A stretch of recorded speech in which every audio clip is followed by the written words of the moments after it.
अस्सलाम वालेकुम dear students, welcome to my academy. उम्मीद है सब खैरियत से होंगे एंड आपकी प्रिपरेशन भी ऑलमोस्ट कंप्लीट हो चुकी होगी। आज 16 डेट है एंड 18 को टेस्ट है। अल्लाह आप सबको कामयाबी दे। सीरीज़ के लिहाज से हमने पेपर 7 करना है आज, ठीक है, चैनल के लिहाज से। बट ये बुक के अकॉर्डिंग पेपर 8 आज मैं कर रही हूँ बिकॉज मेरे पास जो बुक है उसमें पेपर 7 में मिस प्रिंट है, ठीक है, प्रिंटिंग इशू है। तो मैं कोशिश करूँगी कि जल्दी उसको सॉल्व करके जो है ना अपना वीडियो अपलोड करूँ, ठीक है।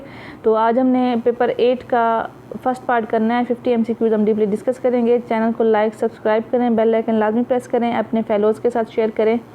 तो स्टार्ट करते हैं क्वेश्चन नंबर 1 से। The process of characterising and appraising some aspects of an educational process is known as. तो ये एजुकेशनल एवेल्युएशन कहलाता है, ठीक है। तो नेक्स्ट है stability reliability is also called, ठीक है। स्टेबिलिटी रिलायबिलिटी को रीटेस्ट रिलायबिलिटी भी कहा जाता है। ऑप्शन ए बनेगा। नेक्स्ट है which type of evaluation is done for identifying the problems of students. जो भी डिफ़िकल्टीज़ हैं, जो भी प्रॉब्लम्स हैं स्टूडेंट्स को, तो उसके लिए हम डायग्नोस्टिक एवेल्युएशन यूज़ करते हैं। तो option D is the correct option. Next है which type of evaluation is done during the studies. During studies mean during lecture, during instruction, ठीक है। तो ड्यूरिंग इंस्ट्रक्शन, ड्यूरिंग स्टडीज़ जो एवेल्युएशन यूज़ करते हैं उसे फॉर्मेटिव का नाम दिया जाता है। Option A is the correct option. Next है the monitoring the learning progress provides feedback to reinforce and correct the learning errors in which type of evaluation. कि एवेल्युएशन की कौन सी टाइप है जिसमें लर्निंग प्रोग्रेस को मॉनिटर किया जाता है, ठीक है, चेक किया जाता है और उसके अकॉर्डिंग फीडबैक भी प्रोवाइड किया जाता है, ठीक है। जो भी एरर्स हैं उनको करेक्ट किया जाता है। तो ये भी फॉर्मेटिव है, ठीक है। मॉनिटरिंग ऑफ लर्निंग प्रोग्रेस हमेशा फॉर्मेटिव उसके लिए यूज़ करते हैं। नेक्स्ट है which type of evaluation is done at the end of program. At the end of program हो, at the end of session हो, ठीक है। स्पेसिफिक टाइम के बाद जो हम एवेल्युएशन करते हैं समेटिव एवेल्युएशन कहलाती है, ठीक है। एग्जामिनेशन इसके बाद हम क्या करते हैं, सर्टिफिकेट भी दे सकते हैं। तो ये समेटिव होती है। ऑप्शन ए बनेगा यहाँ पे। तो which type of evaluation determines the students prerequisite skills to begin the instructions. Evaluation की कौन सी टाइप है जिसमें क्या होता है, स्टूडेंट्स की प्री रिक्विसाइड स्किल्स, मतलब पहले से जो उनके पास स्किल्स मौजूद हैं किसी भी इंस्ट्रक्शंस को स्टार्ट करने से पहले, तो उसके लिए जो हम एवेल्युएशन यूज़ करते हैं वो प्लेसमेंट है। और ये पहले मैं डिटेल में बता चुकी हूँ कि प्लेसमेंट एवेल्युएशन क्या होती है कि बच्चे को एंट्री टेस्ट दिलवाया जाता है, ठीक है। उसमें उसकी स्किल्स चेक की जाती हैं। डिफरेंट जगह पे एडमिशन्स के लिए जो भी टेस्ट लिया जाता है उसे हम प्लेसमेंट एवेल्युएशन कहते हैं। नेक्स्ट है measure of performance which interprets an individual's relative standing in some known group is called. Norm reference and criterion reference test होते हैं। नॉर्म रेफरेंस में क्या होता है, आप किसी भी स्टूडेंट की, इंडिविजुअल की परफॉर्मेंस को कंपेयर करते हैं किसी और ग्रुप के साथ, ठीक है। ग्रुप क्लास में हो सकता है, कोई और क्लास के बच्चे भी हो सकते हैं, ठीक है। ग्रुप की बात जहाँ भी आएगी या इंडिविजुअल्स की बात जहाँ भी आएगी कि कंपेयर कर रहे हैं इंडिविजुअल्स के साथ, तो वो नॉर्म रेफरेंस टेस्ट आता है। नेक्स्ट है measure of the students performance against a certain criterion, ठीक है। ख़ास फिक्स स्टैंडर्ड फिक्स किए जाते हैं, उनके अगेंस्ट जो परफॉर्मेंस को हम मेयर करते हैं वो क्राइटेरियन रेफरेंस टेस्ट है, ठीक है। Option B. तो दोनों में डिफरेंस क्या हुआ, नॉर्म रेफरेंस में क्या होता है, किसी भी इंडिविजुअल का, किसी भी स्टूडेंट का कंपेयर करते हैं किसी ग्रुप के साथ, किसी और इंडिविजुअल के साथ, क्लास के बच्चों के साथ, ठीक है। तो क्राइटेरियन में क्या होता है कि स्टैंडर्ड फिक्स किए गए होते हैं, क्राइटेरिया होता है ख़ास, ठीक है। उसके अगेंस्ट जब हम परफॉर्मेंस को मेयर करते हैं तो क्राइटेरियन रेफरेंस कहलाता है। Option B. नेक्स्ट है the purpose of summative evaluation is to get the information about. कि जो समेटिव एवेल्युएशन की जाती है उसका पर्पज़ क्या है कि इंफॉर्मेशन लेना किस चीज़ के बारे में, the essentials of course content, ठीक है। The essentials of course content, बच्चे की अंडरस्टैंडिंग चेक की जाती है रिलेटिव टू कोर्स कंटेंट, ठीक है। तो ऑप्शन सी बनेगा यहाँ पे। नेक्स्ट है dash refers to the process of administrating, scoring and interpreting the test. ये टेस्टिंग कहलाएगा क्योंकि नेक्स्ट ऑप्शंस को देखें तो एक तो एक्सपेरिमेंट है, फिर टीचिंग है। टीचिंग में क्या होता है, अपना कंटेंट डिलीवर कर रहे होते हैं, ठीक है, स्कोरिंग नहीं कर रहे होते। एंड ट्रेनिंग में क्या होता है, ऐसा केस नहीं होता कि आप एडमिनिस्ट्रेटिंग कर रहे हैं, स्कोरिंग कर रहे हैं, इंटरप्रेटिंग द टेस्ट। तो ये ऑप्शन ए बनेगा। नेक्स्ट है measurement may be defined as the act of assigning the numbers or symbols to characteristics of objects as well as people, event और other things according to rules के according क्या किया जाता है, number assign किए जाते हैं, ठीक है। नेक्स्ट है in which method criteria are fixed, कौन सा मेथड है जिसमें क्राइटेरिया फिक्स्ड होता है, तो परसेंटेज में फिक्स होता है, ठीक है, एंड पास फेल में ऐसा कोई ऐसा क्राइटेरिया नहीं होता, ठीक है। तो मेरे पॉइंट ऑफ व्यू से मुझे ये ऑप्शन डी लगता है, परसेंटेज। एंड ग्रेडिंग को देखें तो उसमें भी यही है कि उसमें भी क्राइटेरिया फिक्स होता है कि इतने मार्क्स वाले को ए ग्रेड दिया जाएगा एंड बी ग्रेड दिया जाएगा, ए प्लस में दिया जाएगा, ठीक है। तो नेक्स्ट है which is not typically a variable considered when evaluating the technical quality of a test, different qualities हैं टेस्ट की, तो जो यहाँ पे नहीं है क्वालिटी उसकी वो है पर्सनैलिटी, ठीक है, रिलायबिलिटी है, वैलिडिटी है, ये ठीक है क्वालिटीज़ हैं, एंड पर्सनैलिटी यहाँ पे आएगा। नेक्स्ट है which test is design to be administered at 1 person at a time, ये इंडिविजुअल टेस्ट है, 2 टेस्ट होते हैं, individual test and the group test. Group test में क्या होता है, टेस्ट दिए जाते हैं लार्ज नंबर ऑफ़ ग्रुप्स को, ठीक है, एट अ टाइम में, ठीक है। तो यहाँ पे क्या है, इंडिविजुअल में क्या होता है 1 पर्सन एट अ टाइम, तो इंडिविजुअल टेस्ट कहलाता है। नेक्स्ट है the test having the clear and unambiguous scoring criterion is known as, objective type test clear क्यों कहा है, इसमें क्या होता है बायसनेस नहीं होती, आपका करेक्ट है ऑप्शन तो करेक्ट ही होगा, आपको मार्क्स दिए जाएंगे, ठीक है। इसमें जो चेक करने वाला है उसका मूड, उसकी परसेप्शन है वो मैटर नहीं करती, ठीक है, तो इसमें क्लियर होता है। जबकि सब्जेक्टिव टाइप में देखें, ऐसे टाइप में तो नहीं पता कि वो किस मूड में बैठा है, वो किस तरीके से आपको ऑब्ज़र्व कर रहा है आपके टेस्ट को, ठीक है, तो उसके माइंड में क्या चल रहा है, उसने कौन सी एक्सपेक्टेशन रखी हुई हैं, तो उसमें क्या होता है वो बायसनेस आ जाती है कि किसी को ज़्यादा मार्क्स दे दिए, किसी को कम दे दिए, ठीक है। लेकिन ऑब्जेक्टिव टाइप टेस्ट में क्या होता है, क्लियर स्कोरिंग होती है। नेक्स्ट है which type of test typically comprises the 2 columns, 2 columns हमेशा मैचिंग एक्सरसाइज में होते हैं, ठीक है। इसमें एक 1 कॉलम ए होता है and second is the B. First column में जो वर्ड्स होते हैं उनकी मैचिंग की जाती है कॉलम बी के साथ, फर्स्ट कॉलम के जो वर्ड्स होते हैं उनको प्रीमाइजेस कहते हैं, ठीक है। नेक्स्ट है which test requires the students to match a series of responses with corresponding items in the stimulus list, ये मैचिंग एक्सरसाइज है क्योंकि मल्टीपल चॉइस एटम्स में एक स्टेम होता है स्टेटमेंट, ठीक है, एंड उसके एमसीक्यूज होते हैं, ऑप्शंस होते हैं, ट्रू फॉल्स में भी कोई मैचिंग नहीं होती, हमने एक सिलेक्ट करना होता है, तो यहाँ पे ऑप्शन बी बनेगा मैचिंग एक्सरसाइज। नेक्स्ट है a list of 3 or more choices from which the exams is required to choose the correct one is given in, कि वो कौन सा टेस्ट आइटम है जिसमें चॉइस दी जाती है कि आप गिवन ऑप्शन में से आप कोई चूज़ करें करेक्ट ऑप्शन को, तो मल्टीपल चॉइस आइटम्स में होता है, ठीक है, उसे आंसर कहते हैं, ऑप्शन ए बनेगा यहाँ पे।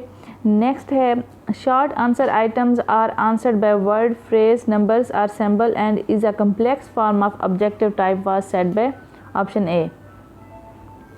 नेक्स्ट है curriculum is interpreted to mean all the organised course activities and experiences which students have under the directions of the school whether in the classroom or not, it's said by। ये किसने कहा था कि curriculum क्या है, कि organised course है, activities हैं, एक्सपीरियंस हैं, ठीक है, under the direction of school, जो भी एक्सपीरियंस प्रोवाइड किए जाते हैं स्टूडेंट्स को, चाहे वो क्लास में हों या क्लास से बाहर हों। मेन चीज़ ये है याद रखने वाली, whether in the classroom or not, तो ये कहा था हिल्डा टाबा ने, ऑप्शन बी। नेक्स्ट है लर्निंग मीन्स, कि लर्निंग का क्या मतलब है, कि ये होता है permanent change in behaviour due to experience, experience होते होते जो भी आपके बिहेवियर में चेंज आता है उसे हम क्या कहते हैं, लर्निंग का नाम दिया जाता है, तो learning means change in behaviour, option A. Next है what is the outline of the content is called, एक होती है outline, outline of the topics या outline of the content, second चीज़ होती है डिटेल्ड कंटेंट, ठीक है। जब डिटेल वाली बात आएगी तो उसमें स्किल्स होते हैं, नॉलेज होते हैं, मेथड्स होते हैं, तो वो कोर्स कहलाता है। जब आउटलाइन की बात आएगी, outline of the topics, outline of the content, outline को देख के आपने क्या चूज़ करना है, फिर सिलेबस को, ऑप्शन बी बनेगा। नेक्स्ट है components of the curriculum is evaluation, objectives, teaching strategies, all of these, यहाँ पे ऑल ऑफ दीज आएगा, ठीक है। बेसिकली करिकुलम की 4 कंपोनेंट्स हैं, ठीक है, objectives, content, teaching methodology, teaching strategies and the evaluation, तो यहाँ पे 3 दिए गए हैं तो हम तीनों को ही सिलेक्ट करेंगे, ऑल ऑफ दीज बनेगा यहाँ पे। नेक्स्ट है model of curriculum presently being used at any stage in the Pakistan is, different models हैं, एक्टिविटी बेस्ड मॉडल है, सब्जेक्ट सेंटर्ड है, ठीक है, इंटीग्रेटेड करिकुलम है, तो यहाँ पे ऑल ऑफ दीज आएगा। नेक्स्ट है the committee responsible to finalise the curriculum up to secondary level in Pakistan. Pakistan में सेकेंडरी लेवल पर जो करिकुलम को फाइनलाइज करती है कमेटी, जिसकी रिस्पॉन्सिबिलिटी होती है वो तो नेशनल करिकुलम कमेटी। नेक्स्ट है intelligence level of the gifted students is, ये 140 एंड अबव होता है, ठीक है। इंटेलिजेंट स्टूडेंट, गिफ्टेड स्टूडेंट जिसे कहते हैं, ठीक है। इनका इंटेलेक्चुअल लेवल बहुत ज़्यादा हाई होता है, ठीक है। तो ये ऑप्शन ए बनेगा 140 एंड अबव। नेक्स्ट है the mirror of the society is, mirror of the society is school, school होता है, ठीक है। नेक्स्ट है types of individual differences. Individual differences different types के होते हैं, इमोशनल भी हो सकते हैं, ठीक है, मेंटल, फिजिकल, ये सारे आएंगे तो ऑप्शन डी बनेगा ऑल ऑफ दिस। नेक्स्ट है ontology deals with the nature of, ontology में रियलिटी की बात करते हैं, ठीक है, ऑप्शन डी बनेगा। फर्स्ट नंबर पे नॉलेज खड़ा है तो इसको एपिस्टेमोलॉजी से लिंक करेंगे, ठीक है। वैल्यूज़ हैं तो इसको एक्सियोलॉजी से करेंगे। तो यहाँ पे ऑन्टोलॉजी का पूछा गया है कि ontology deals with the nature of reality, option D. Next है psychological foundations of the curriculum help the curriculum developers to understand the nature of, कि जब करिकुलम डेवलप कर रहे होते हैं जो उसकी साइकोलॉजिकल फाउंडेशंस होते हैं तो किस चीज़ में हेल्प आउट करती हैं, क्या चीज़ समझने में, तो लर्नर के to understand the nature of learners, option C. Next है sociological foundations are concern with, society से होता है इसका कंसर्न, एंड इसकी डिफरेंट फाउंडेशंस हैं, फिलासफिकल फाउंडेशंस भी हैं, तो वो भी आपने देख लेनी है कि फाउंडेशंस ऑफ करिकुलम एक टॉपिक है, ठीक है।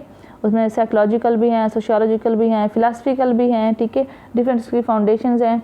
नेक्स्ट है subject centred design revolve around, कि करिकुलम का जो एक डिज़ाइन है सब्जेक्ट सेंटर्ड वो किस चीज़ के अराउंड घूमता रहता है, ठीक है, वो कंटेंट, उसका बेसिक जो पर्पज़ होता है कंटेंट डिलीवर करना होता है, ठीक है। टीचर बेस्ड है, टीचर सेंटर्ड भी इसे कह सकते हैं। तो टीचर सेंटर्ड मीन इस तरह से कि टीचर का जो फोकस होता है जस्ट वो सब्जेक्ट डिलीवर करना, कंटेंट डिलीवर करना होता है, चिल्ड्रन का जो इंटरेस्ट है वो नहीं देखा जाता, ठीक है। तो यहाँ पे ऑप्शन सी बनेगा। नेक्स्ट है ए फ्रेमवर्क और plan of action for preparing A curriculum is, A framework जो होता है करिकुलम डिज़ाइन कहलाता है, ऑप्शन ए। करिकुलम एवेल्यूएशन में क्या होता है, उसके जो हम ऑब्जेक्टिव हमने कितने अचीव कर लिए एवेल्यूएट करते हैं, ठीक है। एंड एलिमेंट्स हमने पढ़ लिए हैं कि कौन कौन से हैं, 4 इसके एलिमेंट्स या फिर कंपोनेंट्स का नाम दिया जाता है इसका, ठीक है। नेक्स्ट है the knowledge is compartmentalised in, option A subject centred curriculum. Next है prior planning is the characteristic of, prior planning भी सब्जेक्ट सेंटर्ड करिकुलम में होती है। नेक्स्ट है explanatory methods are used in subject centred curriculum, ये सारी चीज़ें subject centred curriculum में आती हैं। नेक्स्ट है broad field curriculum is a modification of, ये सब्जेक्ट सेंटर्ड करिकुलम की मॉडिफाइड फॉर्म है ब्रॉड फील्ड करिकुलम। नेक्स्ट है rote learning is a demerit of, rote learning किस चीज़ का डिमेरिट है, सब्जेक्ट सेंटर्ड करिकुलम का। नेक्स्ट है teacher training is less emphasised in, teacher training को ज़्यादा एम्फासाइज नहीं किया जाता तो वो सब्जेक्ट सेंटर्ड करिकुलम में, ऑप्शन ए बनेगा यहाँ पे। नेक्स्ट है which curriculum is based on the thinking of John Dewey, John Dewey ने हम बार बार पढ़ते आ रहे हैं, प्रैक्टिस की बात की है, ठीक है। Activity based, learning by doing, तो एक्सपीरियंस, ये सारी चीज़ें, ये सारे कंसेप्ट किसने दिए, जॉन डेवी ने कहा दिए थे, ठीक है। तो इनके अकॉर्डिंग जो करिकुलम है उस वो किस चीज़ पे बेस करता है, activity centred curriculum. Activity means के बच्चे पार्टिसिपेट करेंगे, चाइल्ड सेंटर्ड मीन्स के चाइल्ड सेंटर्ड करिकुलम है, ठीक है। तो यहाँ पे ऑप्शन सी बनेगा। नेक्स्ट है which curriculum is emphasised for the primary classes, primary classes के लिए हमेशा इंटीग्रेटेड करिकुलम चूज़ किया जाता है, ठीक है। इंटीग्रेटेड करिकुलम में क्या होता है, decrease the number of books, books का जो तादाद है वो कम की जाती है, बेसिक उसकी रीडिंग राइटिंग पे तवज्जो दी जाती है, ठीक है। नेक्स्ट है the development of curriculum at higher level and its application at different levels, जब भी बात है कि करिकुलम की डेवलपमेंट हाई लेवल पे हो रही है और उसकी एप्लीकेशन डिफरेंट लेवल्स पे, तो सेंट्रलाइज्ड कहलाता है। नेक्स्ट है what is the purpose of integrated curriculum, integrated curriculum का क्या पर्पज़ है, decrease in the number of books, option C. Next है cognitive process and emotion beliefs about the cause of success and failure. cognitive process mean अंदर कोई process हो रहा है जहन में, माइंड में cognitive process है, emotions हैं, आपके यकीन है किसी भी सक्सेस या फेलियर के काज के बारे में, तो ये अंदर से है, cognitive process हैं, ठीक है, तो ये इंट्रिंसिक कहलाएगा, ऑप्शन ए। नेक्स्ट है know the students attribution for success और failure and provide the feedback. तो फीडबैक कौन प्रोवाइड करता है, किधर से आती है फीडबैक, हमेशा बाहर से आती है, ठीक है, ये एक्सट्रिंसिक है, यहाँ पे इंट्रिंसिक चूज़ किया गया है, ये नहीं आएगा, यहाँ पे ऑप्शन बी बनेगा, इसको करेक्ट कर लें कि यहाँ पे क्या है, know the students attribution for success और failure and provide the feedback. जब भी फीडबैक की बात आएगी तो उसको हम ट्रिंसिक के लिए चूज़ करेंगे, एक्सट्रिंसिक मोटिवेशन के लिए चूज़ करेंगे, तो ऑप्शन बी बनेगा यहाँ पे। नेक्स्ट है the term used to describe the way a learning experience is conducted, teaching style कहलाता है, ठीक है। नेक्स्ट है a large highly visible pad of paper that reveals point by point the major issues of the presentation is called a, ये flip chart कहलाता है, ठीक है। इसमें क्या होता है, जो भी पॉइंट्स होते हैं, मेजर इश्यूज होते हैं किसी प्रेजेंटेशन देते टाइम, ठीक है, तो अपनी बात को क्लियर समझाना हो तो फ्लिप चार्ट यूज़ किए जाते हैं, तो ये ऑप्शन ए आएगा यहाँ पे। एंड नेक्स्ट है which of the following is not an effective way to use a visual aid, कौन सा इफ़ेक्टिव वे नहीं है, अगर बाकी ऑप्शंस को देखें ए के अलावा, तो उसमें कि keep the aids in your possession during the speech, rehearse using aids before the speech and use the attention getting aids, make aids easy to see, ठीक है। तो अगर ए ऑप्शन को देखें तो उसमें कि leave the aids visible to the audience throughout the speech, आप विजिबल मतलब छोड़ दें, आप वो ऑडियंस को नज़र आता रहे, तो ये ए ऑप्शन है यहाँ पे कि ये इफ़ेक्टिव वे नहीं है, ठीक है। जहाँ जहाँ आपको ज़रूरत है कि आपको प्रेजेंटेशन में ज़रूरत पड़ गई है, स्पीच में आपने अपनी बात को ज़्यादा क्लियर करवाना है, तब हम यूज़ करेंगे विजुअल एड, ठीक है, तो ये ऑप्शन ए बनेगा यहाँ पे। नेक्स्ट है any visible device that a speaker employs to supplement and clarify the message for an audience is called an, कि एक विजिबल डिवाइस है जब स्पीकर या बोलने वाला या प्रेजेंट करने वाला उसको यूज़ करता है, क्यों यूज़ करता है, अपने मैसेज को क्लियर करने के लिए कि ऑडियंस को इसकी ठीक तरीके से समझ आ जाए, तो वो विजुअल एड कहलाता है, ठीक है, visual aid, option C. Next है the material distributed to the audience is called, जो भी मटेरियल डिस्ट्रीब्यूट किया जाता है ऑडियंस में उसे हम हैंड आउट्स कहते हैं, जिसमें डिफरेंट इन्फॉर्मेशन होती है, मटेरियल होता है, तो ये ऑप्शन सी बनेगा। 50 MCQs कंप्लीट हो गए हैं, आई होप कि आप सबको समझ आ गई होगी। कल इंशाल्लाह इसके नेक्स्ट 50 करेंगे, देन उसके बाद मैं कोशिश करूँगी कि पेपर 7 का मैं इशू रिजॉल्व करूँ, मिसप्रिंट है उसको किसी तरीके से कवर करूँ और वीडियो अपलोड करूँ। तो बुक के लिहाज से पेपर 8 है, बट चैनल की सीरीज़ के लिहाज से पेपर 7 था। तो ओके, टेक केयर, अल्लाह हाफिज़।